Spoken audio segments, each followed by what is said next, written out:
اللہ الرحمن الرحیم۔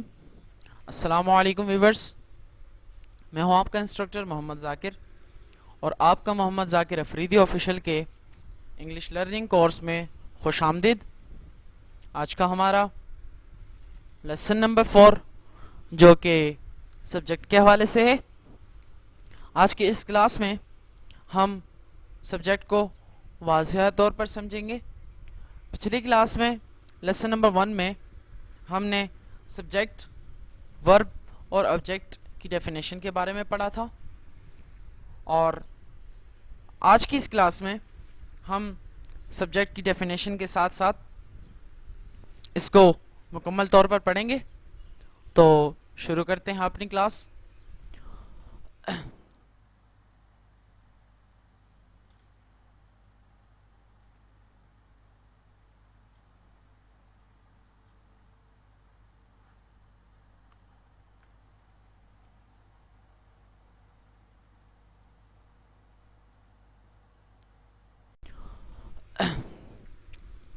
پچھلی کلاس میں میں نے بتایا تھا لیسن نمبر 1 میں کہ کام کرنے والا یا پھر جس کے بارے میں بات کی جائے اسے سبجیکٹ کہا جاتا ہے۔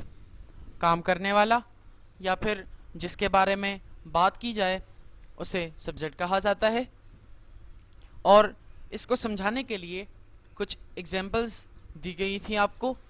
امید ہے کہ ان ایگزامپل سے آپ کو سمجھ آئی ہوگی۔ تو جو فرسٹ ون ایگزامپل تھی وہ یہ تھی کہ آئی ایٹ فوڈ، میں کھانا کھاتا ہوں۔ اس جملے میں 3 چیزیں تھیں، سبجیکٹ، ورب اور آبجیکٹ۔ اس میں جو سبجیکٹ تھا وہ آئی تھا، ورب جو تھا وہ کھاتا تھا، اور جو آبجیکٹ تھا وہ کھانا تھا۔ وہ اس لیے کیونکہ اگر آپ اس جملے پر غور کریں تو اس میں جو کام کر رہا ہے وہ میں کر رہا ہوں۔ میں کیا ہو گیا؟ سبجیکٹ۔ کھاتا تو کسی چیز کو کرنا، کسی چیز کو سر انجام دینا، وہ ورب ہوتا ہے۔ کوئی بھی کام، کوئی بھی عمل وہ ورب ہوتا ہے، اور جس چیز پر کام کیا جائے اسے آبجیکٹ کہا جاتا ہے۔ اسی کے ساتھ ہمارا دوسری ایگزامپل تھی ہماری کہ آئی ڈرائیو۔ اس میں 2 چیزیں تھیں، پہلا جو تھا وہ سبجیکٹ، اور دوسری چیز جو تھی وہ تھی ورب، لیکن اس میں آبجیکٹ نہیں تھا۔ تو اس میں جو سبجیکٹ تھا وہ آئی تھا، اور اس میں ورب ڈرائیو تھا۔ اس کے بعد جو ہمارا لاسٹ سنٹینس تھا اور جو ہماری لاسٹ ایگزامپل تھی وہ تھی کراچی از اے سٹی۔ کراچی ایک شہر ہے۔ اس جملے میں وہاں پہ نہ آئی استعمال کیا گیا تھا، نہ کسی شخص کا نام استعمال کیا گیا تھا، بلکہ وہاں ایک شہر کا نام استعمال کیا گیا تھا، کراچی۔ تو کراچی کے بارے میں بات کی جا رہی تھی اس جملے میں کہ کراچی ایک شہر ہے، اس لیے اسے سبجیکٹ کا نام دیا گیا اور وہ سبجیکٹ تھا۔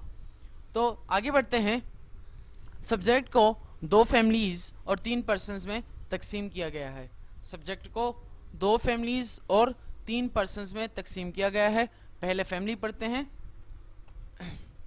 فیملیز، فرسٹ فیملی اور سیکنڈ فیملی۔ فرسٹ فیملی میں آئی جس کا مطلب میں، سیکنڈ وی جس کا مطلب ہم، یو جس کا مطلب آپ، اور دے جس کا مطلب وہ لوگ۔ یہ فرسٹ فیملی کے سبجیکٹ ہیں۔ اس کے بعد سیکنڈ فیملی میں جو سبجیکٹ آتے ہیں وہ سب سے پہلا سبجیکٹ ہی جس کا مطلب وہ، یہ لڑکے کے لیے استعمال کیا جاتا ہے۔ شی جس کا مطلب وہ، لیکن یہ لڑکی کے لیے استعمال کیا جاتا ہے، اور اٹ جس کا مطلب یہ۔ اس کے بعد ہمارے پاس پرسنز ہیں۔ پرسنز پڑھتے ہیں۔ پرسنز میں فرسٹ پرسن میں آئی آتا ہے اور وی آتا ہے۔ سیکنڈ پرسن میں یو آتا ہے، اور تھرڈ پرسن میں ہی، شی، دے اور اٹ آتا ہے۔ تو آج کی ہماری کلاس جو تھی وہ سبجیکٹ کے حوالے سے تھی، اور اس کلاس میں ہم نے سبجیکٹ کو مکمل طور پر پڑھا۔ تو آج تک کی ہماری کلاس یہیں تک۔ انشاءاللہ اگلی کلاس میں ہم کیسز کے حوالے سے پڑھیں گے، اور امید ہے کہ آج کی یہ کلاس آپ کو سمجھ آئی ہوگی۔ تب تک کے لیے میں اجازت چاہتا ہوں۔ اللہ حافظ۔